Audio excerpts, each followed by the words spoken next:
Hey Samuel, I just got home, and why are all my things packed up in a box? I didn't hear anything about moving. I was in the hospital due to a high-risk pregnancy. Can you explain what's going on? Chiara, you're the only one moving out. Wait, what do you mean? Why am I the only one moving? I decided to keep the apartment for my girlfriend. Your girlfriend? What are you talking about? Her name is Caddy, and she's 19 years old. 19? Are you serious? So while I was in the hospital, you were having sleepovers with someone else? She stayed over, and now she wants to live here? Is that what you're saying? Yeah, that's exactly what happened. She loved the view from this high-rise tower apartment so much after spending time here that she said she wanted to live here. Wait a minute, you've already arranged for a moving company? When are they coming? Yeah, I set it up. They should be here soon. So let me get this straight. You've brought your girlfriend into our home? That is unbelievable. Hey, don't interrupt me while I'm talking. You don't get to tell me to be quiet when I'm hearing something I can't just ignore. This is a huge deal for us as a couple. Just listen to what I'm saying. I'm living here with my girlfriend now. You need to leave immediately. Until you move out, I'm gonna stay in a business hotel. So this means you're planning to divorce me? Yeah, I guess that's what it comes down to. So please, just go ahead and file for divorce. You think it's that simple? I am pregnant with your child. I just got out of the hospital after a serious health scare, and you're telling me that you've been cheating on me and now you want me to move out? What is this? It's not like I wanted to hurt you, but I'd rather live with Caddy than with you. So just hurry up and get out. If you don't leave, Caddy won't be able to move in. You see me as just a problem to be solved? You think I'm just in the way of your happiness? Yes, that's right. You're just an obstacle standing in the way of our love. All right. I see how it is. The obstacle will be out of your way then. Wait, you're actually agreeing to this? What do you think I'm supposed to do? You want me to stick around while you're making plans for your new life with someone else? About the divorce papers, what are you gonna do? From the sounds of it, you haven't even prepared them. Is that right? Oh, well, just write your name on them and leave them in the mailbox. I'll fill out my part and submit them to the office. I also need to pick up the marriage certificate with Caddy. I see. Sounds like you've thought all this through. The movers are here, I guess? Oh, yeah, that's right. I should let Caddy know right away. Just so you know, I'm not going to be the one who's left without consequences. You're about to find out just how serious this all is.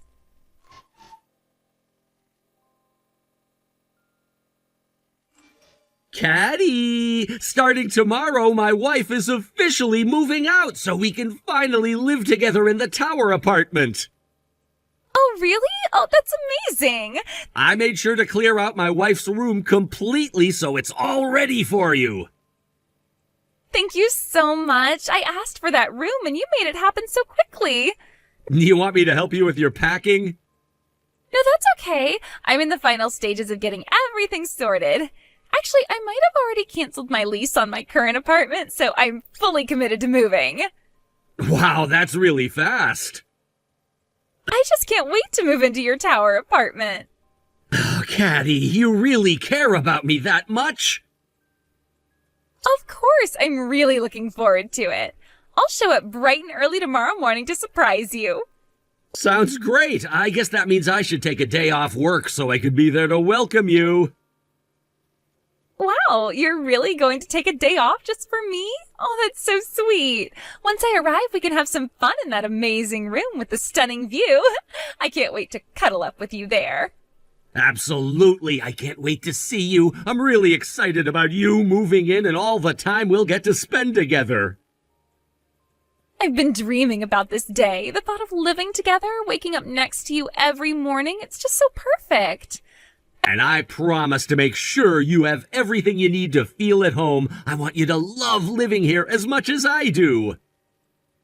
I'm sure I will. Just being with you makes me feel so happy. I can already picture us decorating the place together, filling it with our memories. Exactly. We can create our own little world. Plus, I think the view from the apartment will be a perfect backdrop for our new life together. Yes, Yes, I can't wait to see that view every day. It's going to be our special place. I'll be counting down the hours until you arrive. It feels like a dream come true. Me too. Tomorrow's going to be the start of something amazing for us. I'm so ready for this new chapter in our lives. See you in the morning. See you soon. I'm counting down the minutes.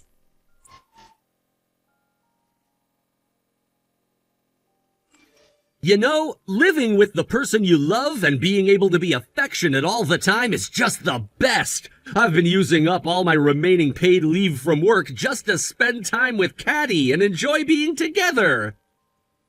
Samuel, you've been off work for 2 whole weeks now. Well, I properly requested the time off, so what's the big deal? I suppose that's true, but I was just about to reach out to you. Oh, what's up? Have you submitted the divorce papers I sent you? The ones you were supposed to file with the office? Wait, what? You remember the letter I included with the divorce papers? It said, please let me know once you've submitted them to the office. Oh, right, I forgot about that. What do you mean, you haven't submitted them yet? I got so caught up in being affectionate with Caddy that I completely lost track of it. What kind of ridiculous excuse is that? Seriously. Actually, since Caddy moved into the tower apartment, I haven't even stepped outside once. I've been too busy enjoying my time with her. Oh my goodness, I can't believe it. After all that pushing to get it done, you've really let it slip your mind? It's just unbelievable. Well, just come by and pick it up then. What? You want me to come over right now? Yeah, I really don't want to be apart from Caddy for even a second right now. I just got out of the hospital after being in for a high-risk pregnancy, right? You can't just expect me to handle all this. I'm already overwhelmed with the stress from your cheating and the divorce. Now you want me to deal with moving on top of that? Please, don't add any more stress to my plate. What's the matter? Are you not going to come get it? Because if you don't, you won't be able to get divorced. Are you okay with that? That's not something you should be saying. You are seriously out of your mind. So are you coming to get the papers or not? Oh, wait a second. It doesn't have to be me who picks them up, does it? I guess it doesn't have to be you. In that case, there's someone perfect who can go there soon. You can just give the papers to them. Oh, really? That sounds good. And I just got a message from Caddy asking for our 3rd round of affection today, so I have to go. Wow, it's like you're completely obsessed. I can't even process how you've turned into this person. What can I say? It's just been so nice spending time with her that I'm kind of in a daze right now. It's hard to focus on anything else.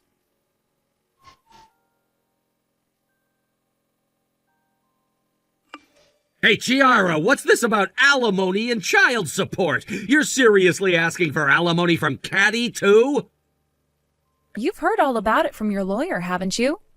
No matter how much I hear, I can't accept it. I know you're jealous of the love that Caddy and I share, but this is just pathetic. Oh, come on. The common understanding is that the person who cheated has to pay alimony to the person who was cheated on. And it's also completely reasonable for child support to be paid when a divorce occurs. That's just how it works. Caddy and I are genuinely in love. At this point, you're the one who's become my cheating partner, so if anyone should be paying alimony, it should be you. Just so you know, the lawyer is still here. Yeah, I know. He just went to the restroom and is currently texting me. Listen, you two seem to be living in some kind of fantasy world, completely unaware of your current situation. I've actually asked the lawyer to explain everything to you in detail until you finally understand. What? You're eager to marry your beloved Katie, right? Then you need to settle your responsibilities properly for betraying me. Get this sorted out cleanly and quickly. But I never thought it would cost this much to get a divorce. It's ridiculous that you're whining about something that is completely normal when getting divorced. What do you mean by that? I'm saying you need to take responsibility for your actions without making a fuss. It's really not that hard to understand. All I want is to marry Caddy. You need to accept the reality that you're trying to throw away something that is much more significant than just me. What do you mean? What you're trying to throw away isn't just me. You're also trying to abandon our child who is about to be born. That's the lowest thing a father can do, and you should never forget that. I didn't mean to. You need to face the truth. Being a father means taking responsibility for your actions, even if it's hard. You're choosing to prioritize your relationship with Katie over your own child and me. That's an awful decision. But I thought we could figure something out. Figuring something out means facing the consequences of your actions. You can't just run away from your responsibilities because you've found someone new. It doesn't work that way. It's just so complicated. Life is complicated, but that doesn't excuse abandoning your responsibilities. I want you to think deeply about what you're doing. Once you're a parent, your priorities change. You need to understand the weight of your decisions. I know, but... No buts. Just think about what it means to be a father and to be a decent human being. Your actions have consequences, and it's time to face them.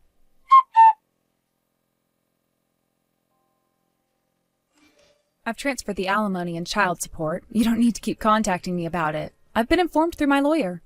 Damn it! I ended up borrowing money from my parents because of this! Your parents told me they apologized for you. They even took money from their hard-earned retirement savings to help you out. On top of that, they had to cover the costs for your cheating partner as well. You better make sure you pay them back. Well, it's not like I have no means to pay them back, so I guess it's fine. I just thought it would be difficult to gather the money by the payment deadline, so I had no choice but to take out a loan temporarily. Oh, is that so? I'm planning to talk to Caddy about this, but I think I'm going to put the tower apartment up for sale. Wait, what? Even though it's a used property, the higher floors of the tower should fetch a decent price. If all goes well, I might be able to pay off the debt and even have some left over. Have you lost your mind? What do you mean? That apartment is a rental, you know. Huh? They have rentals in a tower like that? Of course they do. Why do you think you've been living there all this time?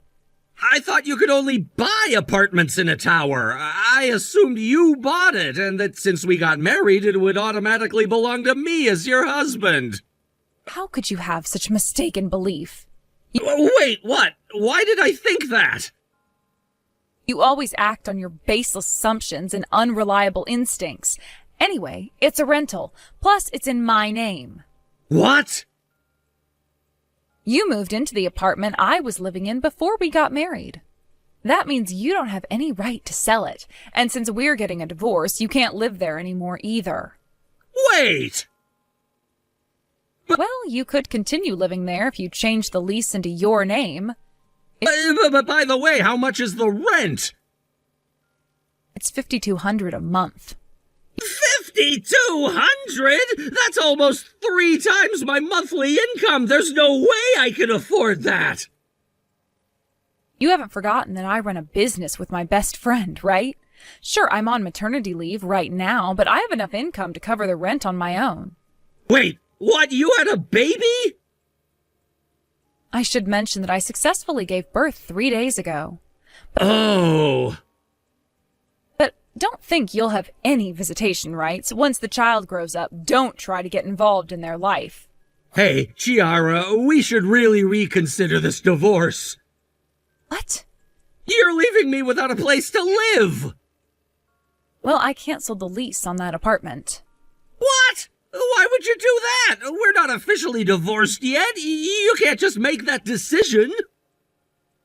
Actually, we are divorced. I intended to submit the divorce papers as soon as I confirmed the transfer of alimony and child support. Now that I have confirmation, my mom went to the office on my behalf to submit the divorce papers. You just did that? Yes, I just got the notification that our divorce was finalized about 10 minutes ago. 10 minutes ago? So as of now, we are no longer together. There's still a month before the move-out date for the tower apartment, but you have no right to stay there now that we're no longer a couple. You have to leave within 3 days. What? How can you say that? I've already explained the situation to the management company. If you don't vacate the premises within 3 days, they will call the police. The police? If you understand, then please hurry up and leave. But what am I supposed to tell Caddy? That's not my problem. Damn it!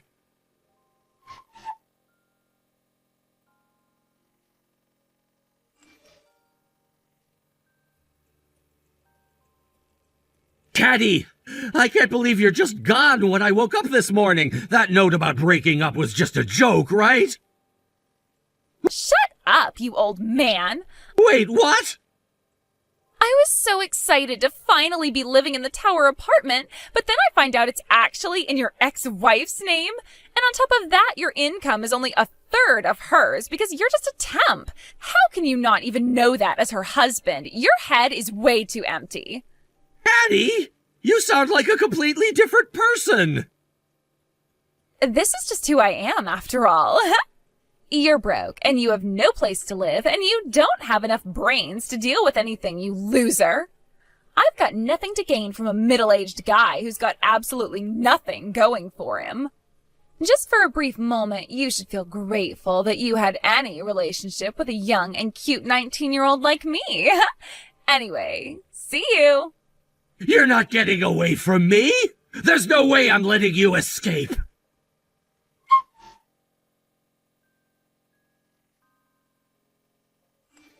Although he sometimes seemed a bit lacking in intelligence, there was something endearing about that.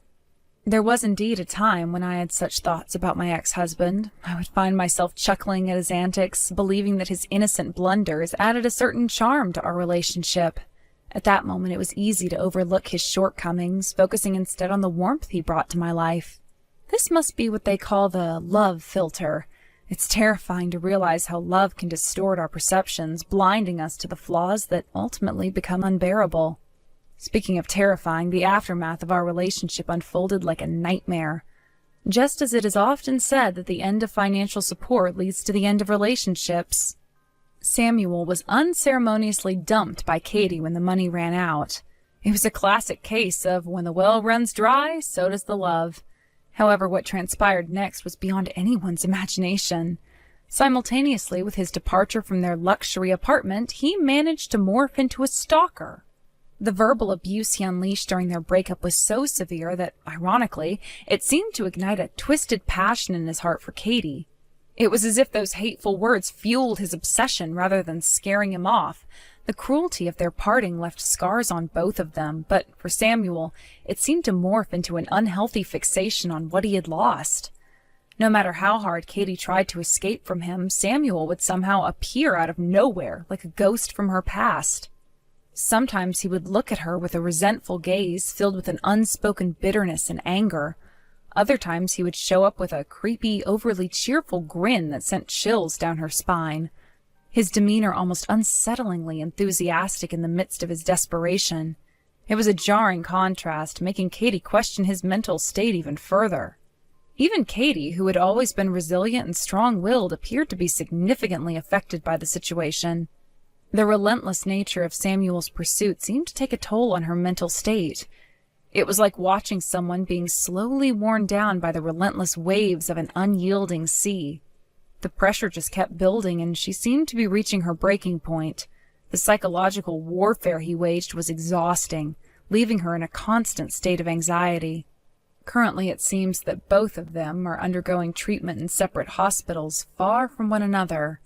It's as if they're each battling their own demons in isolation, perhaps trying to escape the tangled mess of their shared history. There's a cruel irony in their situation, as both are dealing with the consequences of their choices, but in vastly different ways.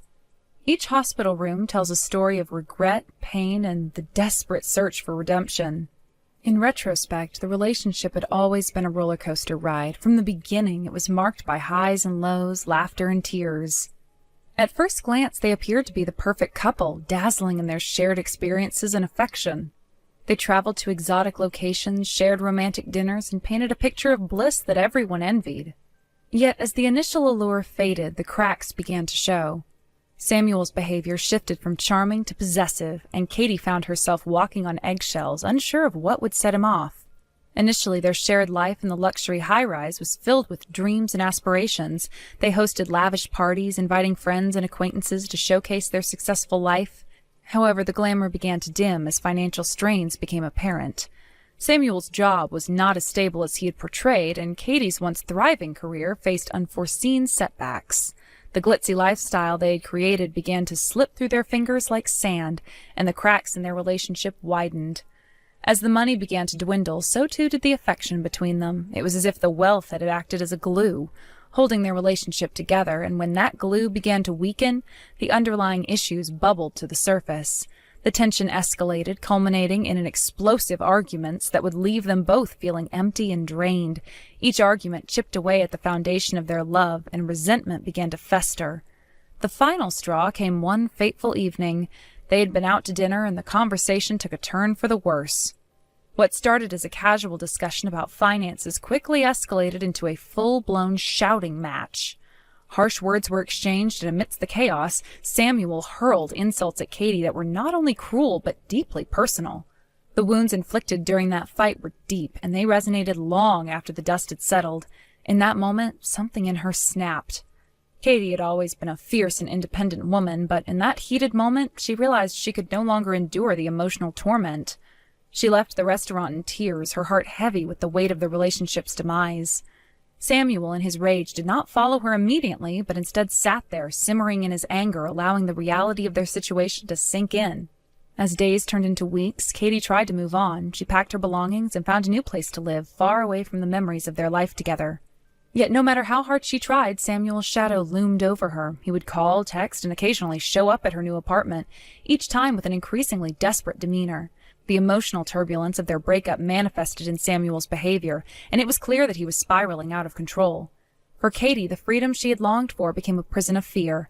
Every noise in the night sent her heart racing, and the once comfortable sanctuary of her new home felt like a trap.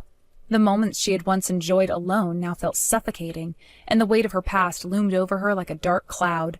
She had wanted to be free, but the very person she had tried to escape was now haunting her thoughts, turning her world upside down. The cycle of harassment escalated. Samuel's visits became more erratic. Sometimes he would appear with gifts, trying to win her back with grand gestures that only seemed more pathetic.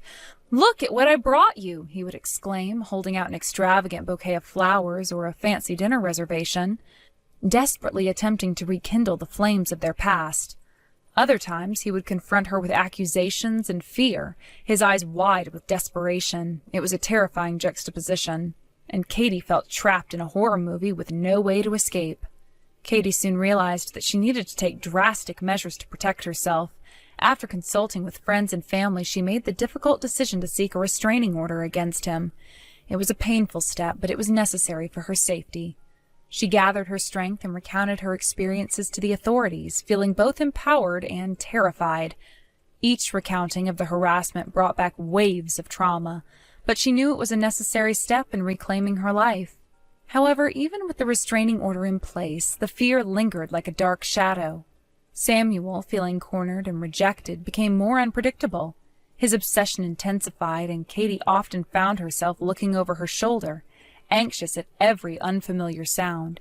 She invested in security measures, installing cameras and an alarm system, but nothing could fully alleviate the sense of dread that followed her.